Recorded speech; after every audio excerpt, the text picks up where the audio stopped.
Behind the golden gates of Buckingham Palace, where secrets are kept and emotions rarely shown, something extraordinary happened that would forever change how the world saw Prince William. It wasn't a grand ceremony or a royal announcement that captured hearts worldwide. Instead, it was a simple goodbye between a husband and wife that revealed the true depth of love behind the crown. Kate Middleton had always been the steady force beside William, the woman who brought warmth to the cold marble halls of royalty. But on this particular morning, as autumn leaves danced outside the palace windows, she was preparing for a journey that would test their bond like never before. What started as a routine farewell would become a moment so raw and genuine that even the most experienced palace staff found themselves wiping away tears. This is the story of a love that transcends titles and tradition, a moment when a future king became simply a man saying goodbye to the woman who meant everything to him. In a world where royal emotions are carefully managed and public displays of affection are measured, what happened next would remind everyone that beneath the crowns and ceremonies, the most powerful force in any palace is still the human heart. The morning mist hung low over Kensington Palace as Catherine, the Princess of Wales, stood before her bedroom mirror, carefully adjusting the pearl earrings that had belonged to Diana. Her reflection showed a woman who had mastered the art of royal composure. Yet today something flickered behind her usually serene green eyes. The upcoming 3-week humanitarian mission to Southeast Asia was necessary, important work that she felt deeply called to pursue, but leaving William and their 3 children felt different this time. William emerged from the adjoining dressing room, his navy suit impeccably tailored as always, but his movements carried an unusual hesitancy. 25 years of friendship and 14 years of marriage had taught him to read Kate's moods like familiar music, and this morning he sensed something profound beneath her carefully maintained exterior. She was humming softly, a habit she developed when processing difficult emotions, the same melody she'd hummed on their wedding morning when nerves threatened to overwhelm her joy. "The children are already asking when you'll call tonight," Williams said, attempting lightness as he approached her from behind, his hands gently resting on her shoulders. Their reflection in the antique mirror showed 2 people who had grown from young lovers into partners carrying the weight of a nation's expectations. Yet in this private moment, they were simply William and Kate, facing another separation that duty demanded. Kate leaned back against his chest, drawing strength from his familiar warmth. "George has been so grown up about it all," she murmured, thinking of their eldest son's brave attempts to comfort his younger siblings. "Charlotte keeps adding things to my suitcase when she thinks I'm not looking. Yesterday, I found her favorite hair ribbon tucked in my toiletry bag." The memory brought a tender smile to her lips, even as it tugged at her heart. The weight of their responsibilities had grown heavier over the years. What had once been occasional duties had evolved into a constant stream of obligations, each one meaningful, but pulling them in different directions. William's own commitments to the Earthshot Prize and his mental health initiatives meant their calendars rarely aligned for more than a few days at a time. This mission to Cambodia and Vietnam, focusing on early childhood development and supporting vulnerable communities, represented Kate's most significant solo international tour, and both of them felt the magnitude of the moment. "I keep thinking about what you said last week," Kate continued, turning in his arms to face him directly, "about how we're always giving pieces of ourselves to everyone except each other." It had been a late-night conversation in their private sitting room, one of those raw discussions that had become more frequent as their roles expanded and their personal time contracted. William's jaw tightened slightly, a tell that Kate had learned to recognize. He was struggling with something deeper than the usual pre-departure routine.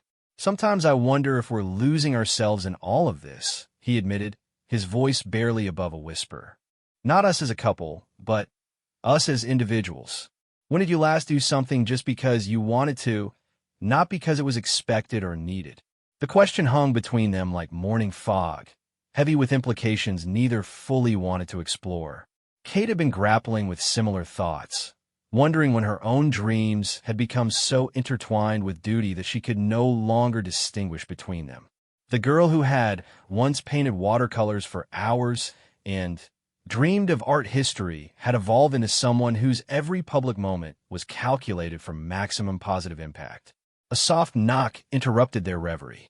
"Your Royal Highnesses," came a familiar voice of Sarah, Kate's longtime private secretary. "The car will be ready in 30 minutes.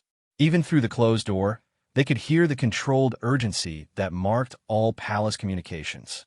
Every moment of their day was orchestrated, every transition planned to the minute. Kate nodded toward the door, then turned back to William.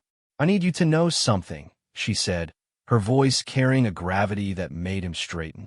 "This trip, this work, it means everything to me. But you mean more." The simple declaration carried years of unspoken understanding, acknowledgement of the constant balance they maintained between personal desires and public service.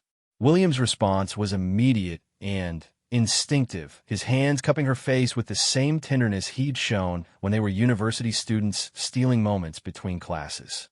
"Kate, you don't need to choose between duty and heart. You've never had to. That's what makes you extraordinary."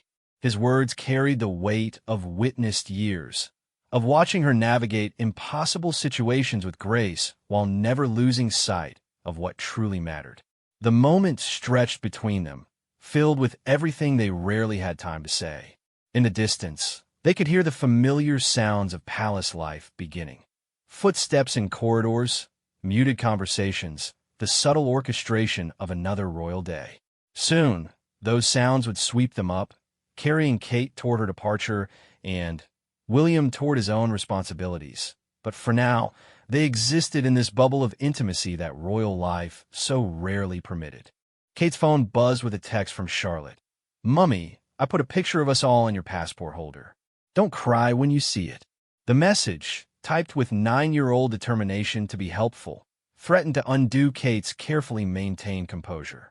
She showed it to William, whose own eyes softened with the particular vulnerability that fatherhood had awakened in him. "They'll be fine," William said, as much to convince himself as to comfort her. "We'll be fine. This is what we do, isn't it? We serve, we sacrifice, and we find each other again when we can." The resignation in his voice revealed how often he'd given himself this same speech, how many times duty had separated them from the life they might have chosen. Kate studied his face, noting the new lines around his eyes that hadn't been there even a year ago, the way his shoulders carried tension differently now. The crown was still years away, but its weight was already reshaping him, just as her own role was continuously reshaping her. "William," she said softly, "promise me something. Promise me that no matter how far this all takes us, we'll always find our way back to this. To us. To the people we were before the world decided who we should be." His answer came not in words, but in the way he kissed her, with a desperation that spoke of all the goodbyes they'd endured and all those yet to come. It was the kiss of a man who had learned that love was not just about the moments you shared, but about the faith you maintained during the moments apart. When they separated, both were breathing differently, as if the kiss had somehow reset something fundamental between them. The sound of car doors closing in the distance signaled that her security detail was conducting final checks. Their private world was already beginning to dissolve, replaced by the choreographed efficiency of royal logistics. Kate gathered her belongings with the practiced efficiency of someone accustomed to departures, but her movements carried an unusual deliberateness, as if she was trying to memorize the weight of each familiar object. William watched her with the intensity of someone storing up images for lonely nights ahead. The way she tucked a strand of hair behind her ear when concentrating. How her left hand automatically reached for her wedding ring when she was nervous. The particular shade of determination that colored her features when she was preparing to face the world as the Princess of Wales rather than simply as Kate. "The speech for the Children's Hospital in Ho Chi Minh City," she said suddenly, referring to notes she'd been refining for weeks. "I keep thinking about what to say to parents who are watching their children fight battles no parent should have to witness. How do you offer hope when you're not sure you believe in it yourself? William moved closer, recognizing this moment for what it was, not just pre-departure nerves, but the profound weight of representing hope to people whose need was greater than anything they personally experienced. You speak from your heart, he said simply. You always do. That's why they trust you, why they believe you when you say things will get better. Because somehow, when you say it, it feels true. Kate absorbed his words like someone accepting a precious gift. In a world where her every statement was analyzed and critiqued, William's unwavering faith in her authenticity remained her anchor. He had seen her at her most vulnerable, had witnessed her doubts and fears, yet his belief in her goodness never wavered. It was perhaps the greatest gift he gave her, the reflection of herself as someone worthy of the trust others placed in her. Another knock, more insistent this time. Ma'am, we really must depart in 10 minutes. The voice carried the polite urgency that palace staff had perfected, acknowledging the importance of personal moments while gently asserting the supremacy of schedule. Kate nodded toward the door, then turned for one final look at their private space. The bedroom they'd shared through joy and sorrow, triumph and exhaustion.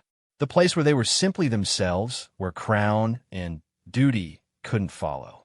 Tomorrow morning, William would wake up alone in this bed, and she would be in a hotel room thousands of miles away, both of them carrying pieces of this moment to sustain them through the separation.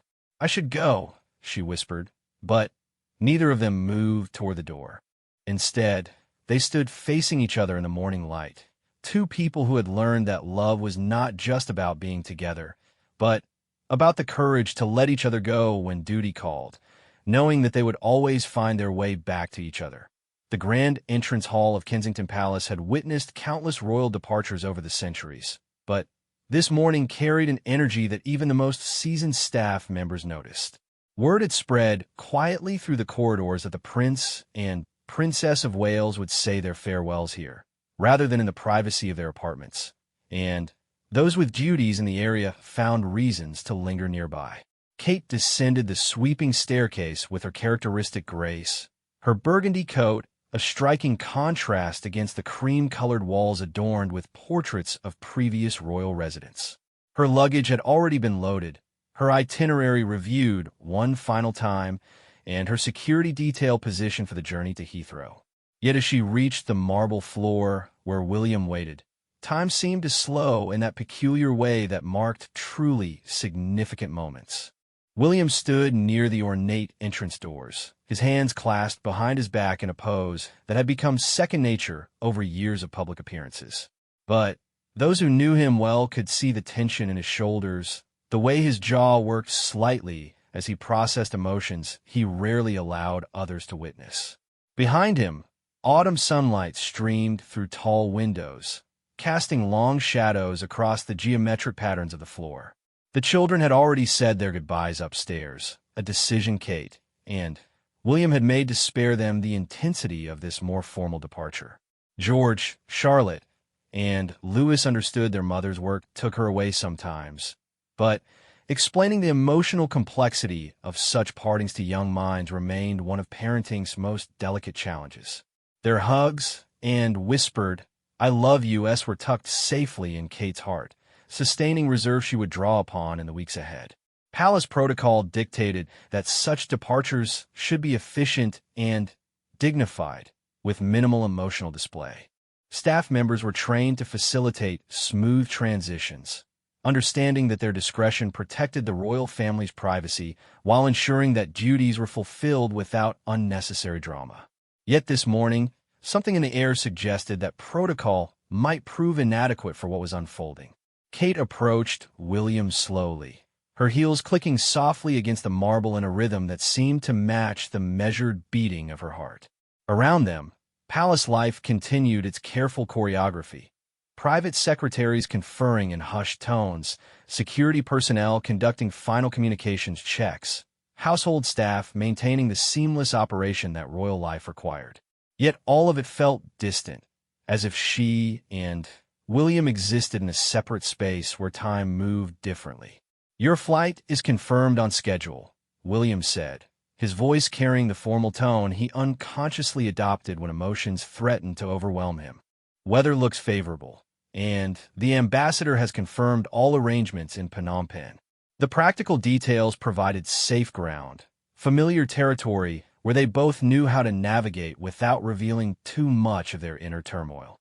Kate nodded, understanding this verbal dance they performed when feelings grew too large for easy expression. "The speech for the opening ceremony," she replied, matching his tone while her eyes conveyed everything words couldn't. "I've been thinking about what you said regarding authenticity versus expectation. Sometimes I wonder if the people we're trying to help can sense when we're performing versus when we're genuinely present." It was a conversation they'd been having for years in various forms, the eternal tension between genuine emotion and royal duty. How do you remain authentic when every gesture is analyzed, every expression photographed and interpreted? How do you serve with your whole heart when that heart belongs not just to your cause, but to your family, your spouse, your children who need you to come home unchanged by what you've witnessed? William stepped closer, closing the distance between them until they stood within arm's reach. The movement was subtle, but those watching noticed how the formal atmosphere shifted, becoming something more intimate and real. "Kate," he said, his voice dropping to the register he used when they were alone, "you've never been anything but genuine. That's your gift, and it's why this work matters. People trust you because they sense that you truly see them, not just their circumstances." The compliment hit deeper than simple praise, acknowledging something Kate sometimes doubted about herself. Royal life could feel like an endless performance, and the fear of losing herself in the role was one she rarely voiced but often carried. William's recognition of her authenticity felt like absolution, permission to trust her instincts even when they led her into emotional territory that royal training hadn't quite prepared her for. Around them, the careful ballet of departure continued. Security personnel spoke into earpieces, coordinates, and timing confirmed. Staff members moved with practiced efficiency, ensuring every detail aligned for smooth execution. Yet beneath this familiar routine, an undercurrent of emotion was building that would soon transform an ordinary royal goodbye into something unprecedented. "I'll miss your laugh," Kate said suddenly, the words emerging before she could censor them for appropriateness. 3 weeks feels different this time. Longer somehow, even though it's the same duration as other tours. Maybe it's because I need this trip so much, need to prove to myself that I can handle this level of responsibility alone. William's expression shifted, revealing surprise at her vulnerability, followed immediately by understanding. He knew that Kate's dedication to early childhood development wasn't merely professional obligation, but personal calling, rooted in her own experiences and beliefs about what children needed to thrive. This tour represented her chance to influence policy and practice on an international scale, yet the weight of that opportunity also magnified her fears of inadequacy. "You don't need to prove anything," he replied, his voice carrying years of witness strength. "You've already shown who you are through everything you've accomplished. This tour isn't about proving yourself. It's about sharing yourself with people who need what you have to offer." His words carried the authority of someone who had watched her grow from the uncertain young woman who'd first entered royal life into someone capable of carrying the hopes of others. Kate felt something shift inside her, a loosening of tension she hadn't realized she'd been carrying.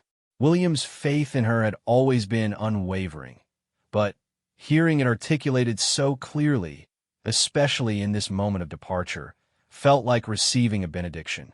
She reached for his hand, a gesture that would normally be carefully considered in such a public palace space, but today felt necessary beyond concerns of protocol. Their fingers intertwined with the familiarity of 14 years of marriage, yet the contact carried electric awareness of impending separation.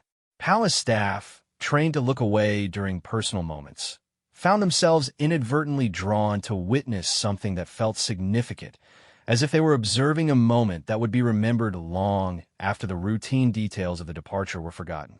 "William," Kate said, her voice barely above a whisper.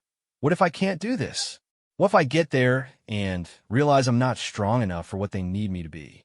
The question revealed the core fear she'd been carrying, the weight of knowing that her words and actions would impact real lives in ways that demanded more than good intentions. William's response was immediate and fierce. "You are the strongest person I know," he said, his voice carrying absolute conviction. "You've held our family together through every crisis, every challenge, every moment when I wasn't sure I could handle what was expected of me. You've done it with grace and humor and love, and you'll do this the same way. Not because you have to, but because it's who you are." The declaration hung between them, more powerful than any formal speech or public proclamation. In acknowledging her strength, William was also admitting his own vulnerabilities, the moments when her presence had been his anchor. It was perhaps the most honest thing he'd said in months, stripping away the careful language of royal life to reveal the raw truth of their partnership. Kate felt tears threatening, a dangerous development given the public nature of their surroundings. Royal protocol discouraged emotional displays, particularly during official functions, but this goodbye was proving to be anything but routine. She squeezed William's hand tighter, drawing strength from the contact while fighting to maintain composure. "I need you to know," she began, then stopped, struggling to find words adequate for what she was feeling. "This work, this calling I feel, it's not separate from loving you and the children. It's connected to it. Everything I want to achieve for other families comes from knowing how precious our family is, how lucky we are, how much every child deserves what our children have." William's eyes widened with recognition and something approaching awe. In her words, he heard not just explanation, but revelation, understanding finally, how Kate's public service and private devotion were expressions of the same fundamental truth. Her work wasn't taking her away from them. It was an extension of her love for them, projected outward to embrace children and families who needed what she had learned to create. The insight transformed his understanding of their separations, recasting what had sometimes felt like competing loyalties into a unified expression of Kate's essential nature. She loved their family so deeply that she couldn't help but love other families, couldn't witness need without responding, couldn't know she had the power to help, and choose not to use it. "You're going to change lives," he said simply, the words carrying weight beyond their simplicity. "Not because you're the Princess of Wales, but because you're Kate. Because you see people really see them, and they feel that. They trust you because you've earned it every day through every choice you've made about how to use the platform you've been given."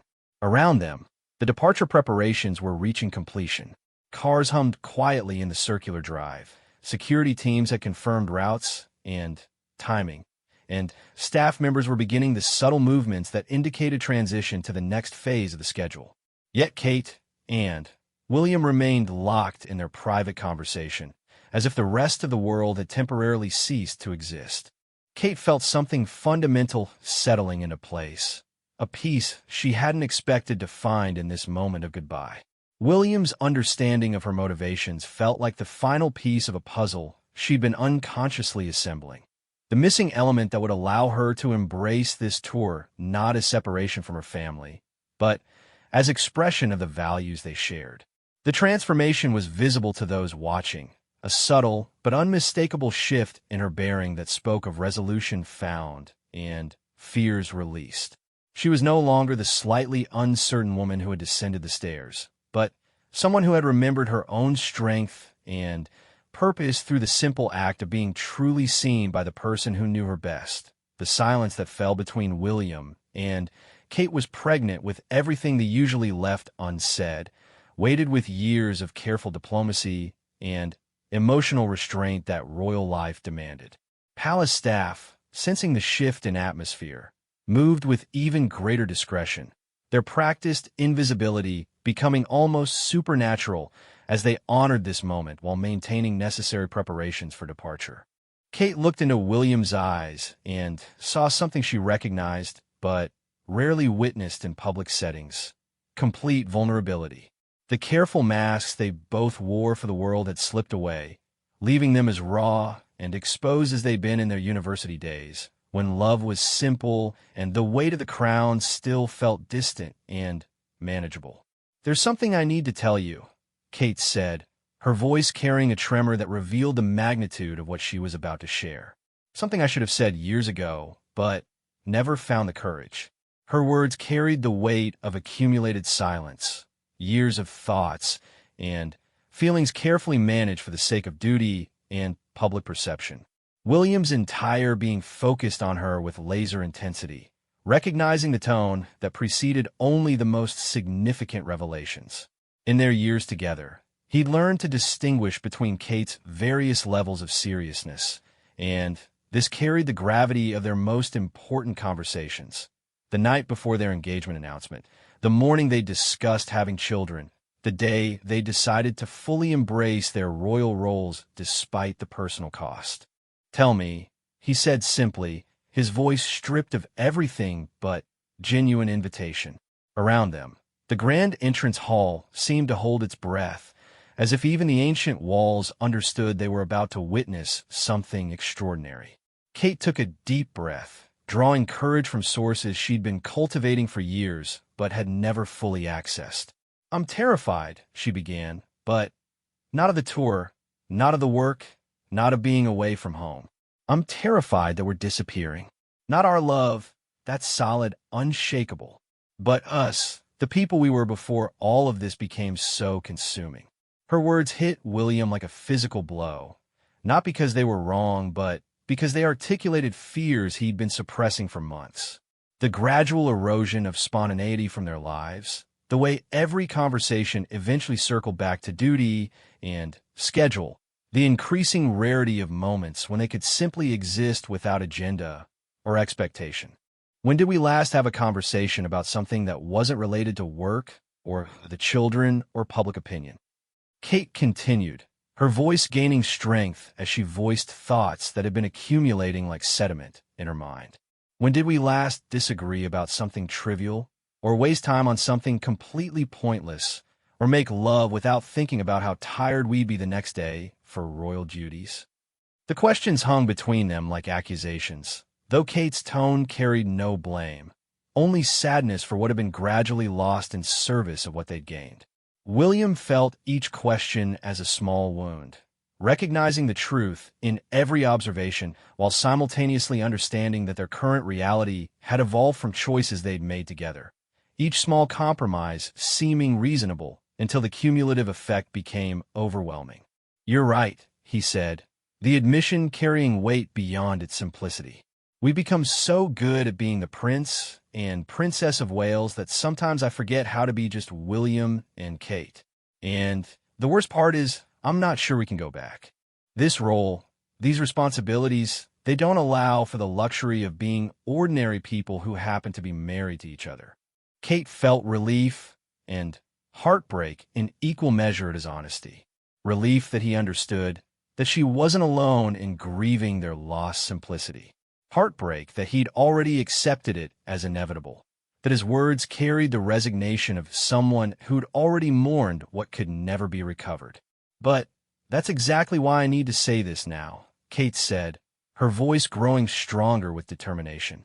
"Because if we don't fight for the people we were, if we don't remember what made us choose each other before duty chose us, then what are we really preserving?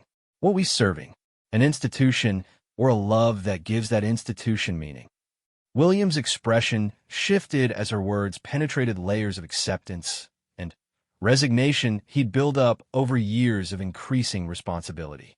Kate was challenging not just their current dynamic, but the fundamental assumptions he'd made about what royal marriage required, what sacrifices were truly necessary versus which ones they'd simply accepted without question.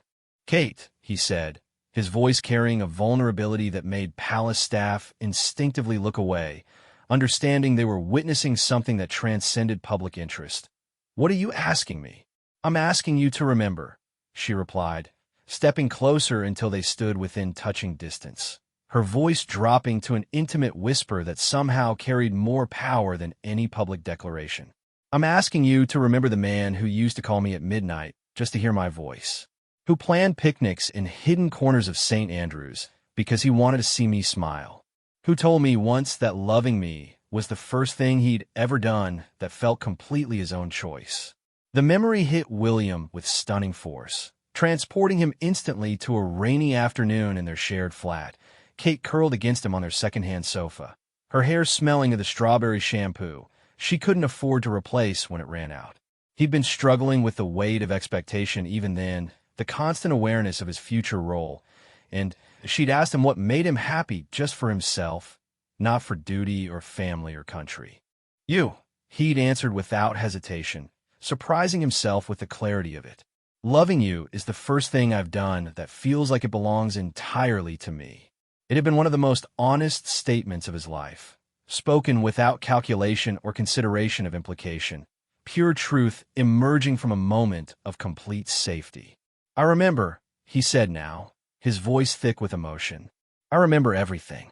How you used to hum while you studied, how you'd steal my sweaters and claim they looked better on you, how you'd argue about films and literature and absolutely refuse to let me win discussions just because of who I was. I remember feeling more myself with you than I'd ever felt anywhere else. Kate's eyes filled with tears she could no longer contain, but they were tears of recognition rather than sadness. That's why I need to go to Cambodia and Vietnam, she said. Not just the Princess of Wales, but the woman you fell in love with, the one who believes she can make a difference because someone she loves believes in her completely. I need to take her with me, because she's the one those children and families need to meet. William felt something break open inside him, a dam of careful control giving way to a flood of recognition. Kate wasn't just asking him to remember their past. She was challenging him to help her carry forward the best of who they'd been into who they needed to become. She was refusing to accept that royal duty required the death of personal authenticity, insisting instead that their most effective service would come from their most genuine selves. Then, take her, he said, his voice carrying sudden, fierce conviction. Take all of her. Take the woman who painted watercolors until her fingers were stained blue. Take the one who cried at poetry and laughed until she couldn't breathe at terrible jokes. Take the one who loved so completely that she was willing to give up everything she planned for her life because she found something better. Kate felt her composure finally shatter, tears flowing freely as years of careful emotional management dissolved under the power of being truly seen and completely accepted. Around them, palace staff struggled to maintain their professional detachment, several wiping their own eyes as they witnessed something that transcended their experience of royal protocol. And when you come back, William continued, his own emotional control dissolving as he spoke, come back as yourself. Not just as the Princess of Wales returning from successful tour, but as Kate coming home to the man who's been counting days until he can hold you again. Come back to the person who sees you not as a role or responsibility, but as the woman who makes everything else make sense.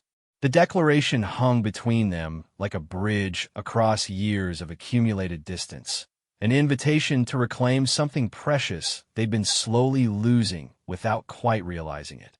Kate reached for him then, abandoning all pretense of royal restraint, her arms encircling his neck as it found her waist, pulling her against him with desperate tenderness. Their embrace lasted longer than protocol would typically allow, witnessed by dozens of palace staff who had never seen such raw emotional honesty from members of the royal family. Yet rather than being embarrassed by the display, those watching felt honored to witness such authentic love, recognizing that they were seeing something rare and precious that would be remembered long after the specific details of the departure were forgotten. When they finally separated, both were breathing differently, as if the conversation and embrace had somehow reset fundamental aspects of their relationship. Kate's face was tear-stained, but radiant, carrying the glow of someone who had just received an unexpected gift. William's expression showed wonder and something approaching relief, as if he'd just rediscovered something he'd feared was permanently lost. "I love you," Kate said, the words carrying weight far beyond their familiarity. "Not the Prince of Wales, though I'm proud to be married to him. I love William Arthur Philip Lewis, the man who makes terrible puns and burns toast and worries about whether he's good enough to deserve the life he's been given. That's who I'm saying goodbye to, and that's who I'm coming home to. William's response was immediate and complete. I love you too, he said, his voice breaking slightly on the words. Kate Middleton, who became Catherine Wales, but never stopped being the woman who saw possibilities where others saw problems, who loved fearlessly and completely, and taught me that authentic service comes from authentic hearts. That's who I'm letting go today, and that's who I'll be waiting for when you return. The exchange felt like a renewal of vows, more profound than any formal ceremony, witnessed by people who understood they had just observed something that would reshape how these two remarkable individuals approached both their private relationship and their public service. The departure, when it finally came, would carry entirely different emotional weight than either had expected when the morning began.